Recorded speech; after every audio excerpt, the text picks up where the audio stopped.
जाना है वहाँ से।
हमारे आज के इस आयोजन के विशिष्ट अतिथि केंद्रीय कौशल विकास एवं उद्यमशीलता राज्य मंत्री तथा इलेक्ट्रॉनिकी व सूचना प्रौद्योगिकी मंत्री माननीय श्री राजीव चंद्रशेखर जी का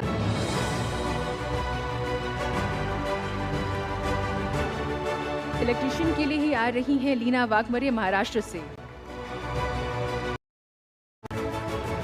अगली ट्रेड है पेंटर की, जिस भारत में स्किल सेक्टर को जो आगे बढ़ने वाला है उसको एक इंस्टीट्यूशनलाइज तरीके से और बढ़ाने के लिए क्या क्या किया जा सकता है, ये तय हुई कि देश में, ये प्रधानमंत्री जी की ही कल्पना है कि देश की स्किल मैन पावर का भी कन्वोकेशन होनी चाहिए। आखिर ये भी शिक्षा है, ये सही शिक्षा है, इसमें रोजगार बढ़ाने वाले शिक्षा है, स्वावलंबन स्वाभिमान दोनों बढ़ाने वाले शिक्षा है। उसी को एक कन्वोकेशन की रूप दिया जाए, दीक्षांत का रूप दिया जाए। मेरे लिए बहुत ही आनंद की मुहूर्त है। प्रधानमंत्री जी की जन्मदिन के अवसर पे हम उन्हीं की एक विजन स्किल कन्वोकेशन पहली बार देश में आयोजित कर रहे हैं। लाखों विद्यार्थी उसमें से जुड़े हैं और आने वाले दिनों में मैं नहीं जानता हूं आज उन विद्यार्थियों की सर्टिफिकेट को आपने कैसे दिया होगा। अगर नहीं दिया है तो आने वाले सप्ताह भर में ब्लॉकचेन को यूज करते हुए आपने आने वाले 10-15 दिन में सभी विद्यार्थियों को डिजिटल प्लेटफॉर्म में स्किल की सर्टिफिकेट जो पढ़ाई करके उत्तीर्ण हुआ है आप सबको देंगे, ये मेरा आप सभी से अपेक्षा है। मित्रों, आज इसके बाद तुरंत माननीय प्रधानमंत्री हम सभी को संबोधित करेंगे। टेक्नोलॉजी की दुनिया है, प्रधानमंत्री जी ने हमको उचित माना, ना केवल कल्पना देने के लिए, स्वयं टेक्नोलॉजी के माध्यम से हमसे जुड़ के हमें उद्बोधन देने का भी आज उनकी उतनी व्यस्तता के साथ अंदर कल रात को वो 1-2 बजे देश पहुंचे हैं। आज सुबह कहीं भ्रमण में देश के किसी कोने पे गए हैं, जनता से संवाद कर रहे हैं। उसी व्यस्तता के अंदर वो हमें भी समय दिया है हमको संबोधित करने के लिए, यह हमारी सौभाग्य है। मैं उनकी और आपके बीच में दूरी नहीं बनना चाहता हूं। 2-3 विषय केवल निवेदन करना चाहता हूं कि मित्रों, आने वाले दिनों में विश्वकर्मा जयंती को औपचारिक रूप में भारत में स्किल सेक्टर की सबसे महत्वपूर्ण तिथि के रूप में हम मनाएं। और इसी को, यह सिर्फ कोई एक भौतिक निर्माण की विषय नहीं है। मित्रों, स्किल क्या क्या करता है, 2 उदाहरण अभी हमने यहां सुना। जो औरंगाबाद की बहन कोरोना में नौकरी चली गई, बेरोजगार हो गई घर। ये कोरोना यानी बहुत पुरानी बात नहीं, अभी 1-2 साल की बात है। उसी के अंदर उन्होंने जन शिक्षण संस्था में जाके प्रशिक्षण लेके कहीं नौकरी नहीं की, 10 लोगों को नौकरी दी। ये वार्टन की एमबीए की पढ़ाई फेल हो जाती है, उतना ही आज हम सभी के मन में आनंद है वो बहन को दिखते हुए। जो दिव्यांग भाई आज हमको साइन लैंग्वेज में, जो लोग कभी कभी जंडिस में ग्रसित होते हैं, वो कहते हैं कि क्या हो रहा है देश में, उनको दिखाना पड़ेगा। आज टेक्नोलॉजी के माध्यम से अगर उनकी थोड़ा समय होगी, वो जो पंजाब के हमारा दिव्यांग भाई है वो थोड़ा उनको देखे। भारत सरकार की PMKVY योजना में 3 महीने की प्रशिक्षण लेके कब वो तिथि महत्वपूर्ण है, कब प्रशिक्षण लिया 2021 जनवरी। आज 2022 सितंबर में स्वाभिमान और स्वावलंबन की जीता जागता उदाहरण बन के आपके सामने खड़ा हुआ। यह प्रधानमंत्री जी की दृष्टि है। और देखो, आप जो सब आए हो और जो देश में इसको सुन रहे हो, ये बात ध्यान रखो, कौन बनेगा करोड़पति की 2 रास्ता है। अभी सुबह जुबा सीपी जी यहीं बैठे हैं, शोले फिल्म सब आपने देखा ही होगा ना। ये नई पीढ़ी की पिताजी लोग दिखे होंगे, कई बार दिखे होंगे, लेकिन आप लोग आज एक बार यूट्यूब में देख ही लेना, क्योंकि सुबह सीपी हमारे साथ आए हैं, रमेश सीपी जी हमारे साथ आए हैं। रमेश सीपी जी की सबसे बड़ा उपलब्धि, उन्होंने अमिताभ बच्चन बनाया। शोले फिल्म ना बनता तो अमिताभ जी शायद इतने बड़े ना होते। और अमिताभ बच्चन जी कौन बनेगा करोड़पति की रास्ता बताते हैं। लेकिन हमारा वो जो उत्तर प्रदेश का भाई नेवी से रिटायर करके आया, लोग पूछते हैं बीच बीच में अग्निवीर यानी क्या होगा। यही अग्निवीर का जीता जागता उदाहरण है। देश के नागरिक, देश के नौजवान जिंदगी की कुछ अहम पल सेना की, वायुसेना की, नौसेना की प्रशिक्षण में रहेगा, लौट के आएगा और 2 साल के अंदर 10 करोड़ के मालिक बनेगा। ये संभव है, ये नया भारत है। यही दीक्षांत समारोह की सबसे बड़ा उपलब्धि है। ये जो 3 केस स्टडी, और कोई भाषण देने की आवश्यकता नहीं है, हम तो शुभेच्छा देने के लिए आए हैं। यह कोई कॉपी पेस्ट नहीं है, कोई बड़े घराने की लड़की नहीं है। अगर उनकी जिंदगी में भारत सरकार के इस कार्यक्रम नहीं मिलते, अब कल्पना करो उनकी जिंदगी क्या होता।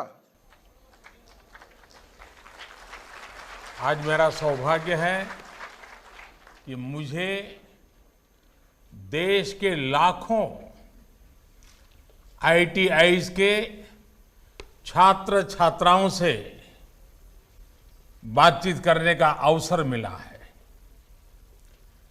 स्किल डेवलपमेंट से जुड़े विभिन्न संस्थाओं के विद्यार्थीगण, शिक्षणगत, शिक्षा जगत के अन्य महानुभाव, देवी और सज्जनों, 21वीं सदी में आगे बढ़ रहे हमारे देश में आज एक नया इतिहास रचा गया है। पहली बार ITI के 9 लाख से अधिक छात्र छात्राओं का कौशल दीक्षांत समारोह आयोजित किया गया है। 40 लाख से ज्यादा स्टूडेंट्स हमारे साथ वर्चुअल माध्यम से भी जुड़े हुए हैं। मैं आप सभी को कौशल दीक्षांत समारोह की बहुत बहुत शुभकामनाएं देता हूं। और आज सोने में सुहागा है। आज भगवान विश्वकर्मा की जयंती भी है। ये कौशल दीक्षांत समारोह अपने कौशल से नवनिर्माण के पथ पर आपका पहला कदम और विश्वकर्मा जयंती का पुण्य अवसर कितना अद्भुत संयोग है। मैं विश्वास से कह सकता हूं कि आपकी ये शुरुआत जितनी सुखद है, आपके आने वाले कल की यात्रा भी उतनी ही सृजनात्मक होगी। आपको और सभी देशवासियों को भगवान विश्वकर्मा जयंती की भी हार्दिक शुभकामनाएं। साथियों, विश्वकर्मा जयंती ये कौशल की प्राण प्रतिष्ठा का पर्व है। जैसे मूर्तिकार कोई मूर्ति बनाता है, लेकिन जब तक उसकी प्राण प्रतिष्ठा नहीं होती, वो मूर्ति भगवान का रूप नहीं कहलाती। आज हम सभी के लिए गर्व की बात है कि आज विश्वकर्मा जयंती के दिन आपके कौशल की प्राण प्रतिष्ठा हो रही है, आपके कौशल को मान्यता मिल रही है। विश्वकर्मा जयंती सच्चे अर्थ में श्रम करने वाले व्यक्ति का सम्मान है, श्रमिक का दिन है। हमारे यहां श्रमिक के कौशल में ईश्वर का अंश देखा गया है, उसे विश्वकर्मा के रूप में देखा गया है।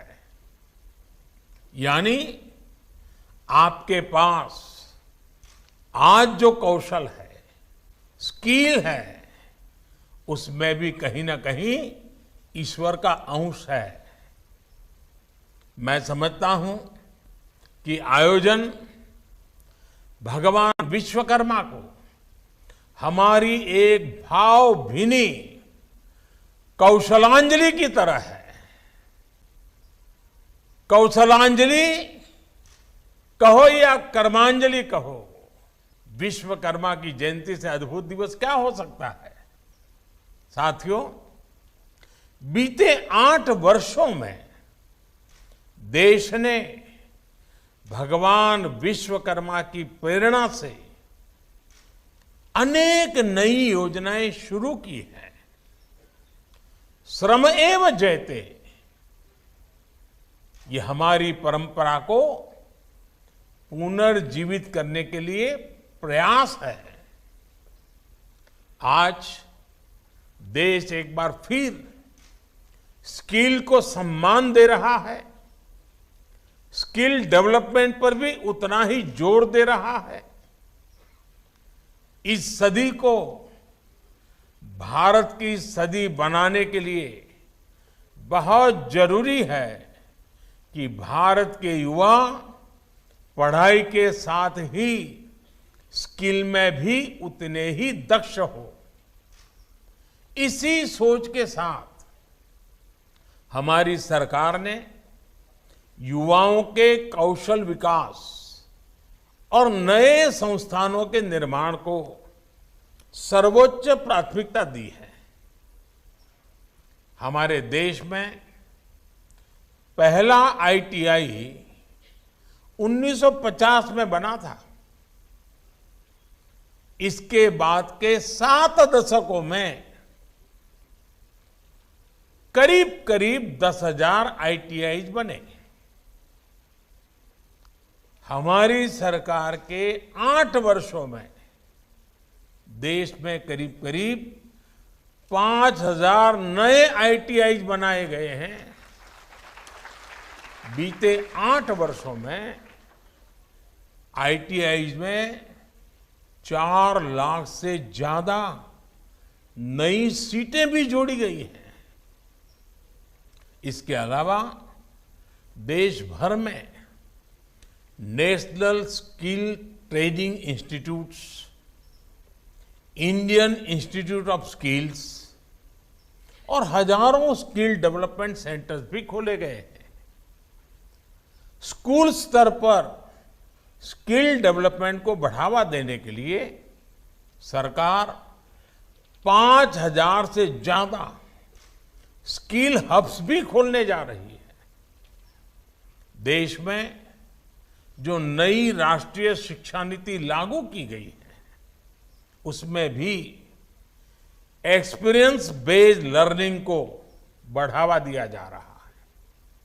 स्कूलों में स्किल कोर्सेज इंट्रोड्यूस किए जा रहे हैं। आईटीआई के आप सभी स्टूडेंट्स के लिए सरकार ने एक और फैसला किया है, जिसका लाभ आप सभी को हो रहा है। 10वीं पास करके आईटीआई में आने वाले छात्र छात्राओं को नेशनल ओपन स्कूल के माध्यम से आसानी से 12वीं पास का सर्टिफिकेट भी मिल रहा है। इससे आपको आगे की पढ़ाई में और ज्यादा आसानी होगी। आपके लिए एक और महत्वपूर्ण निर्णय कुछ महीने पहले ही लिया गया है। अब हमारी सेना में आईटीआई से टेक्निकल ट्रेनिंग लेकर निकले युवाओं की भर्ती के लिए विशेष प्रावधान है। यानी अब आईटीआई से निकले युवाओं का सेना में भी उनको मौका मिलेगा। साथियों, चौथी औद्योगिक क्रांति इंडस्ट्री 4.0 इस दौर में भारत की सफलता में औद्योगिक प्रशिक्षण संस्थानों आईटीआई की भी बड़ी भूमिका है। बदलते हुए समय में नेचर ऑफ जॉब भी बदल रहे हैं। इसलिए सरकार ने इस बात का विशेष ध्यान रखा है कि हमारी आईटीआई में पढ़ने वाले स्टूडेंट्स को हर आधुनिक कोर्स की सुविधा भी मिले। आज कोडिंग से लेकर artificial intelligence, robotics, 3D printing, drone technology, telemedicine से जुड़े अनेक कोर्स आईटीआई में शुरू किए गए हैं। आप ये भी देख रहे हैं कि आज भारत किस तरह रिन्यूएबल एनर्जी के क्षेत्र में, सोलर पावर के क्षेत्र में, इलेक्ट्रिक व्हीकल्स के क्षेत्र में लीड ले रहा है। हमारी अनेकों आईटीआई में इनसे जुड़े कोर्सेज शुरू होने से आप जैसे विद्यार्थियों को रोजगार के अवसर मिलने में और ज्यादा आसानी होगी। साथियों, आज देश में जैसे जैसे टेक्नोलॉजी का विस्तार हो रहा है, वैसे वैसे जॉब अपॉर्चुनिटीज भी बढ़ रही है।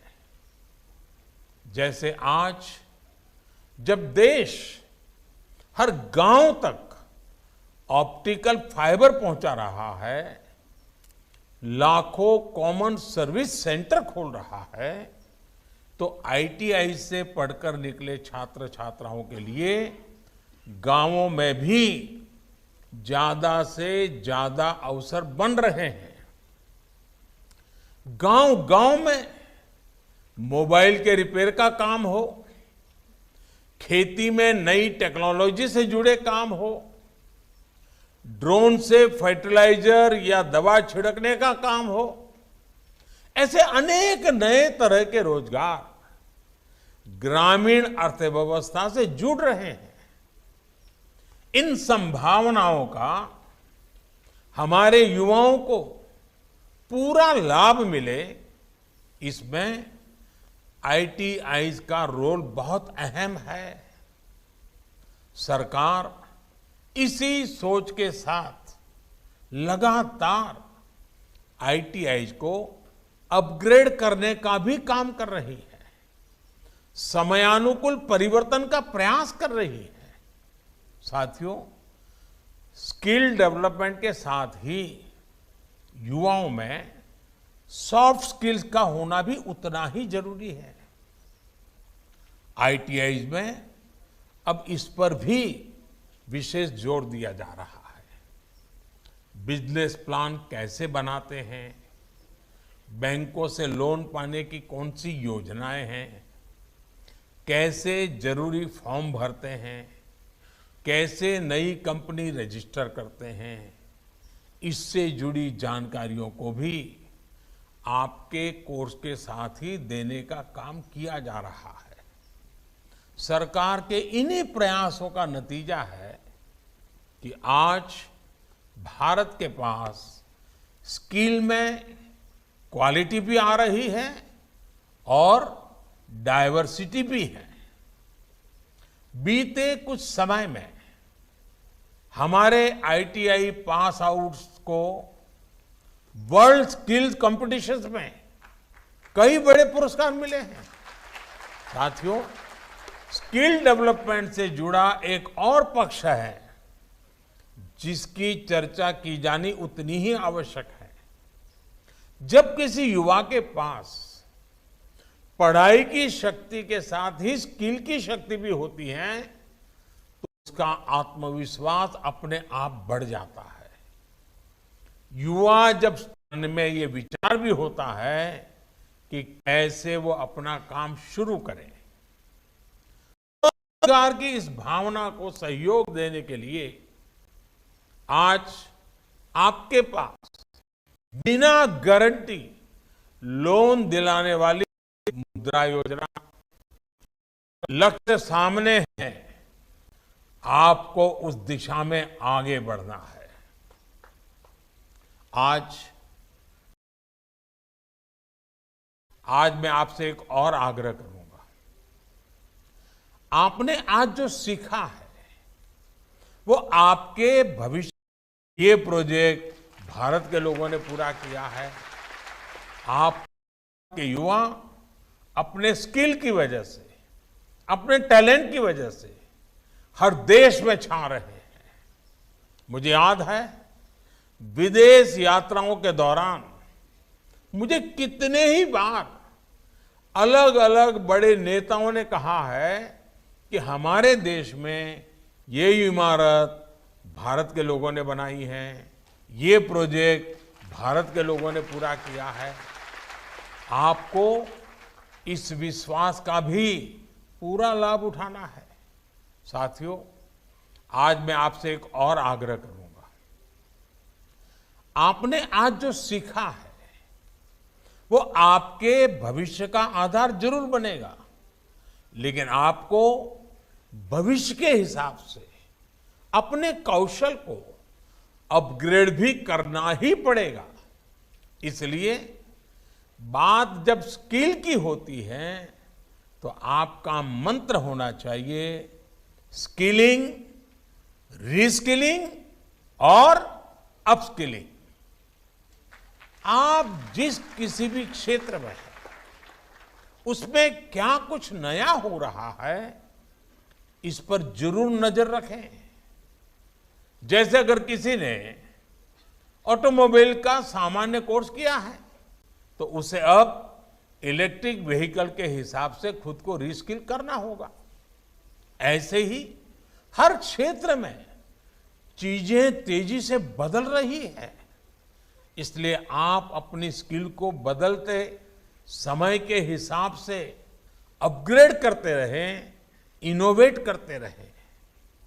अपने क्षेत्र में कौन सी नई स्किल सीखने से आपके काम की ताकत कई गुना बढ़ जाएगी, ये जानना भी बहुत जरूरी होता है। इसलिए नई स्किल भी जरूर सीखें और अपने ज्ञान को साझा भी करें। मुझे विश्वास है आप इसी गति से आगे बढ़ेंगे और अपनी स्किल से, अपने कौशल से नए भारत के बेहतर भविष्य को दिशा देंगे। और साथियों, मैं एक बात कहना चाहता हूं।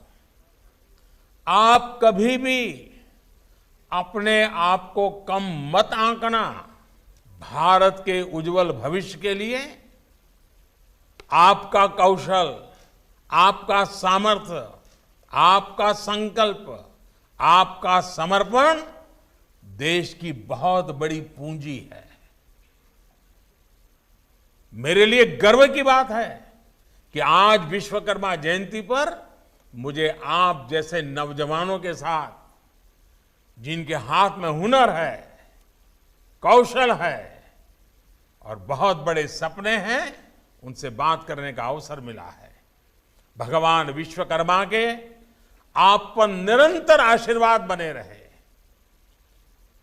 आपका स्किल निरंतर विकसित होता रहे, विस्तरित होता रहे। इसी भावना के साथ आप सबको अनेक अनेक शुभकामनाएं। बहुत बहुत धन्यवाद।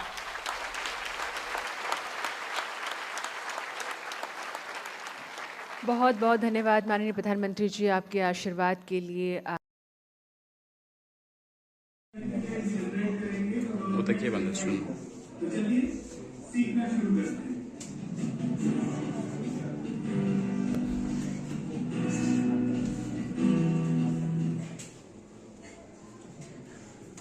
तो मैं आपको इस कोर्स को मोबाइल और कंप्यूटर दोनों से ही बताऊंगा। इन कोर्स को किसी भी एज ग्रुप और किसी भी क्वालिफिकेशन का इंडिविजुअल कर पाएगा। सबसे पहले आप डिस्क्रिप्शन बॉक्स की लिंक से डायरेक्ट वेबसाइट पर पहुंच जाइए या फिर क्रोम से गूगल ओपन करके यहाँ टाइप करें ई स्किल